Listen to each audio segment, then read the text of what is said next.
بسم اللہ الرحمن الرحیم۔ السلام علیکم، میرا نام ہے آصف اور اردو وائس سٹوریز میں آپ کا خوش آمدید۔ دوستوں، آج کا یہ واقعہ احمد شاہ صاحب نے بھیجا ہے اور یہ واقعہ آج سے 60-65 سال پرانا ہے اور ان کے دادا مرحوم اللہ ان کی مغفرت فرمائے ان کے ساتھ پیش آیا تھا۔ احمد شاہ صاحب بتاتے ہیں کہ جب وہ چھوٹے تھے تب ان کو ان کے دادا نے یہ واقعہ سنایا تھا اور اس واقعے میں ان کو جو چوٹ لگی تھی اس کے نشان بھی دکھائے تھے۔ پر واقعہ سٹارٹ کرنے سے پہلے نئے آنے والے دوستوں سے گزارش ہے کہ چینل کو ابھی سے سبسکرائب کر دیں، کیونکہ بعد میں آپ اس واقعے میں ایسا کھوئیں گے کہ سبسکرائب کی طرف دھیان ہی نہیں جائے گا۔ امید کرتا ہوں کہ آپ نے سبسکرائب کا بٹن دبا دیا ہوگا۔ تو چلیں اب وقت ضائع کیے بغیر واقعہ دادا جی کی زبانی سٹارٹ کرتے ہیں۔ ترندہ محمد پناہ اور ظاہر پیر سے بائی روڈ صادق آباد کی طرف سفر کیا جائے تو رستے میں سردار گڑھ آتا ہے۔ اب تو ہر طرف پکی سڑکیں بن گئی ہیں، پہلے یہ سڑکیں کچی ہوا کرتی تھیں۔ یہ بات سن 1965 کی جنگ سے 2-3 سال پہلے کی بات ہے۔ گھنے جنگلات کی بھرمار تھی، انسانی آبادی بہت کم تھی، ویران علاقے بہت زیادہ تھے۔ ہندو لوگ، جن کو یہاں کے مقامی لوگ کراڑ کہتے تھے، کراڑوں کے مکان بہت پراسرار قسم کے ہوتے تھے۔ پاکستان بن جانے کے بعد وہ ہندوستان ہجرت کر گئے۔ پاکستان میں صرف بڑے بڑے سیٹھ ہندو ہی رہ گئے، جو آج بھی سندھ اور بلوچستان میں موجود ہیں۔ ان کے شمشان گھاٹ جہاں مردوں کو جلایا جاتا تھا، کئی مکانوں اور دکانوں پر مسلمان قابض ہو گئے تھے اور کئی مکان غیر آباد تھے جو کھنڈر بن گئے۔ سردیوں کی ایک شام تھی، میں اور میرے ماموں سڑک کے کنارے کھڑے تھے۔ ایک پرانی بس ہمیں اتار کر جا چکی تھی۔ ہم نے کچھ کلومیٹر آگے اپنے گھر جانا تھا۔ چاند کی 14 تاریخ تھی۔ ہم کھڑے سوچ رہے تھے کہ سفر آگے جاری رکھے یا یہیں پہ رات بسر کر کے صبح اپنے گھر جائیں۔ سامنے کچھ پرانے مکان تھے جن سے دھواں اٹھ رہا تھا، یعنی وہاں لوگ کھانے پکانے کی تیاریاں کر رہے تھے۔ اس علاقے میں ہماری واقفیت بھی نہیں تھی، اس لیے ہم ماموں بھانجے نے فیصلہ کیا کہ ہم چلتے چلتے اپنے گھر پہنچ جاتے ہیں۔ ہم لوگ تھکے ہوئے تو تھے، مگر ہم 3-4 کلومیٹر پیدل سفر کرنے کے قابل تھے، تو ہم دونوں نے چلنا شروع کر دیا۔ یہ اس زمانے کی بات تھی جب غیر آباد زمین بہت زیادہ تھی، ہر طرف ہو کا عالم رہتا تھا۔ ہم پیدل سفر کرتے جلال پور کی طرف جا رہے تھے۔ ہمارے دائیں بائیں کھجوروں کے گھنے درخت تھے۔ سامنے ایک گھنے درخت والا باغ نظر آ رہا تھا۔ وہاں میں نے ایک عجیب سا نظارہ دیکھا جسے دیکھ کر میں تو گھبرا گیا، لیکن میرے ماموں بالکل نہیں گھبرائے، کیونکہ وہ انہی علاقوں کے رہنے والے تھے اور ایسے نظاروں سے ان کا اکثر واسطہ پڑتا رہتا تھا۔ ہم نے دیکھا 1 درجن کے قریب مٹی کے دیے جو روشن تھے، وہ زمین سے 10 فٹ کی بلندی پر ہوا میں تیرتے ہوئے جا رہے تھے اور وہ ہمیں دائرے کی صورت میں گھومتے ہوئے نظر آ رہے تھے۔ یہ ایک بہت پراسرار منظر تھا جو ہم دونوں ماموں بھانجے حیرت سے دیکھ رہے تھے۔ پھر وہ دیے ایک لمبی قطار میں باغ کی طرف بڑھ گئے۔ وہ شاید جنات تھے جنہوں نے یہ دیے اٹھا رکھے تھے اور وہ ہمیں نظر نہیں آ رہے تھے۔ باغ کا لکڑی والا گیٹ اس وقت کھلا ہوا تھا۔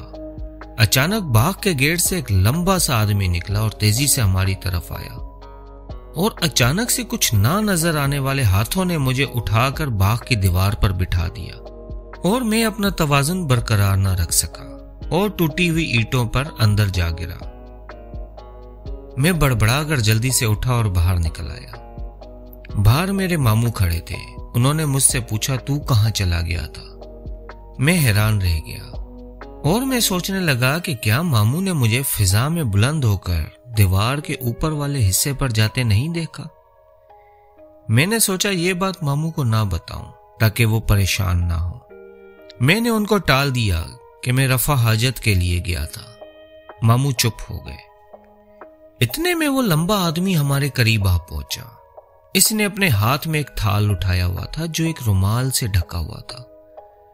میں سمجھ گیا تھا کہ یہ شخص جنات میں سے ہے۔ اس کے دونوں کانوں کی لوئیں اتنی لمبی تھیں کہ کندھوں تک آ رہی تھیں۔ اس کی بڑی بڑی آنکھیں شعلے برساتی نظر آئیں۔ وہ بالکل انگاروں کی طرح سرخ تھی۔ میں گھبرا کر زمین پر بیٹھ گیا۔ وہ سخت لہجے میں بولا، نیچے نہ بیٹھ، کھڑا ہو جا۔ میں یکدم کھڑا ہو گیا۔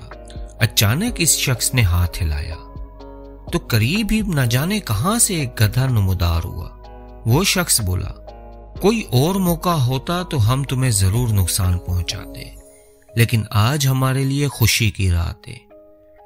میں جنات قوم میں سے ہوں، میرے بیٹے کی شادی ہے، میں تمہارے لیے کھانا لایا ہوں، تم گھبراؤ نہیں، ہم تمہیں کوئی نقصان نہیں پہنچائیں گے۔ آج خوشی کی رات ہے، تم کھانا کھا کے اس تھال کو یہیں رکھ دینا، ساتھ نہ لے جانا۔ ہم نے جلال پور کے گھروں سے یہ برتن اٹھائے ہیں، صبح ہونے سے پہلے ہمیں ان برتنوں کو واپس ان کی جگہ پر رکھنا ہے جہاں سے ہم اٹھا کر لائے ہیں۔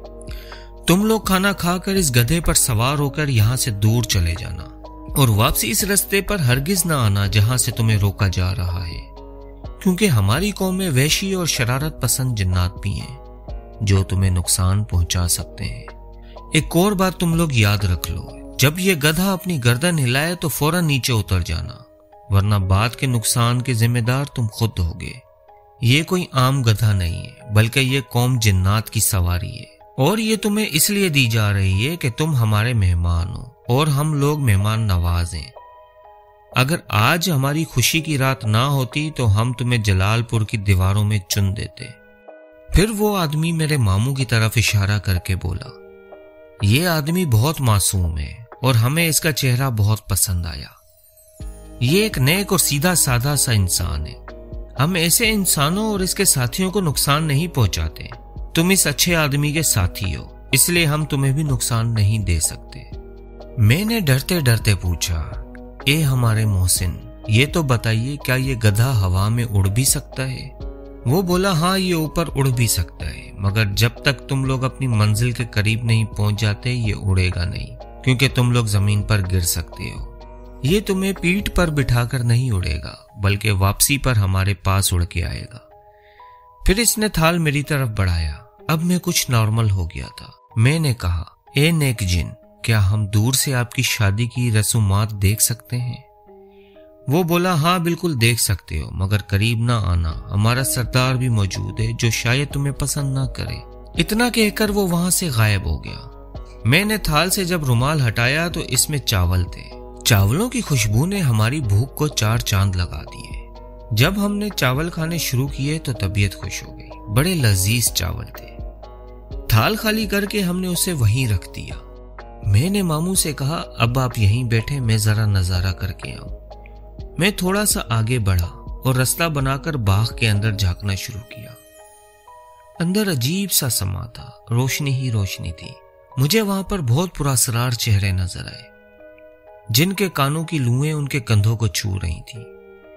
ایک بڑے تخت پر ایک بڑے سے سر والا جن بیٹھا تھا، ہلکی ہلکی موسیقی تھی۔ چند لمحوں بعد میں ماموں کے پاس واپس آ گیا۔ میں نے ماموں کو سب کچھ بتایا۔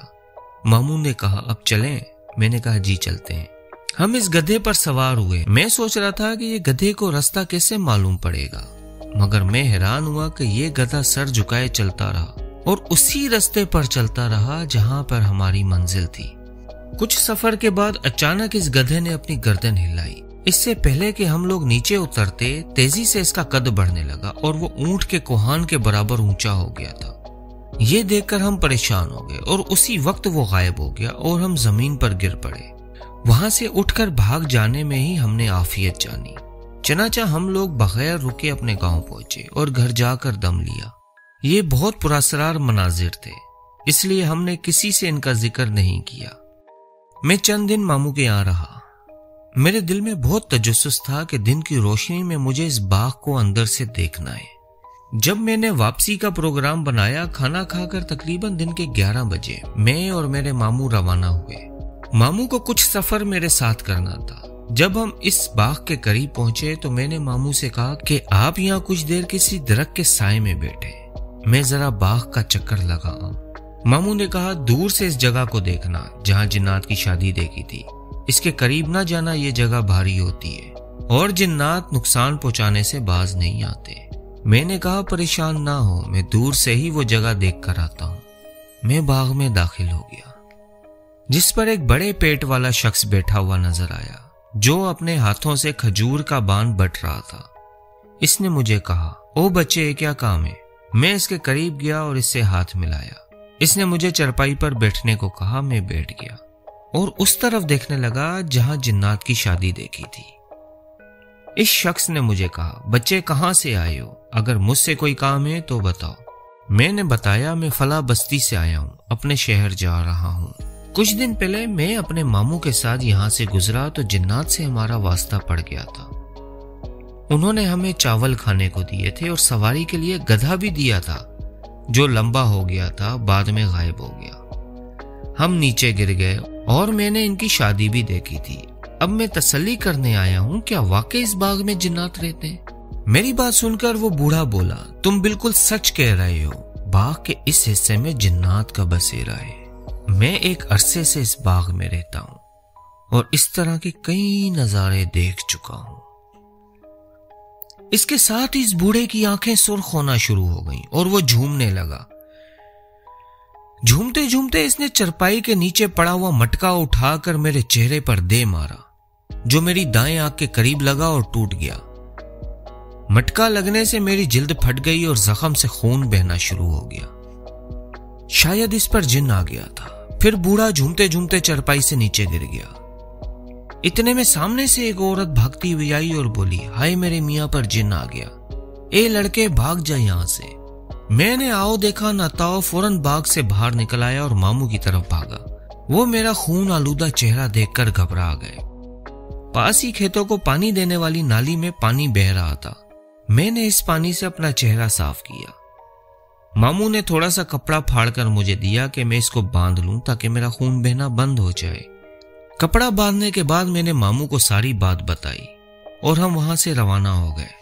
ماموں نے کہا، اس بوڑھے پر جب جن آ گیا تھا تو تم فوراً وہاں سے چلے آتے۔ میں نے ماموں سے کہا کہ میں نے ایسا ہی ارادہ کیا تھا، لیکن اس سے پہلے کہ میں وہاں سے نکلتا اس نے مجھے مٹکا دے مارا۔ ماموں نے کہا کہ یہ سب باتیں کسی کو نہ بتانا، کوئی ہماری بات کا اعتبار نہیں کرے گا۔ پھر ہم چلتے ہوئے لاری اڈے پہنچ گئے اور بس کا انتظار کرنے لگے۔ 1 گھنٹے بعد رحیم یار خان کی طرف سے بس آ گئی اور میں بس میں سوار ہو گیا اور اس طرح میں اپنے شہر پہنچ گیا۔ اس واقعے کو ایک لمبا عرصہ ہو گیا ہے اور اس کہانی کی سچائی کی ایک بڑی نشانی اب تک میرے چہرے پر اس چوٹ کے داغ کی صورت میں موجود ہے۔ تو دوستوں، کیسی لگی آج کی اسٹوری؟ کمنٹ کر کے ضرور بتائیے گا۔ ویڈیو کو لائک کیجیے گا، چینل کو سبسکرائب کیجیے گا۔ پھر انشاءاللہ بہت جلد ملیں گے ایک نئی کہانی، ایک نئے قصے، ایک نئے واقعے کے ساتھ۔ تب تک کے لیے مجھے اجازت دیجیے، بہت ساری دعاؤں کے ساتھ۔ اللہ حافظ۔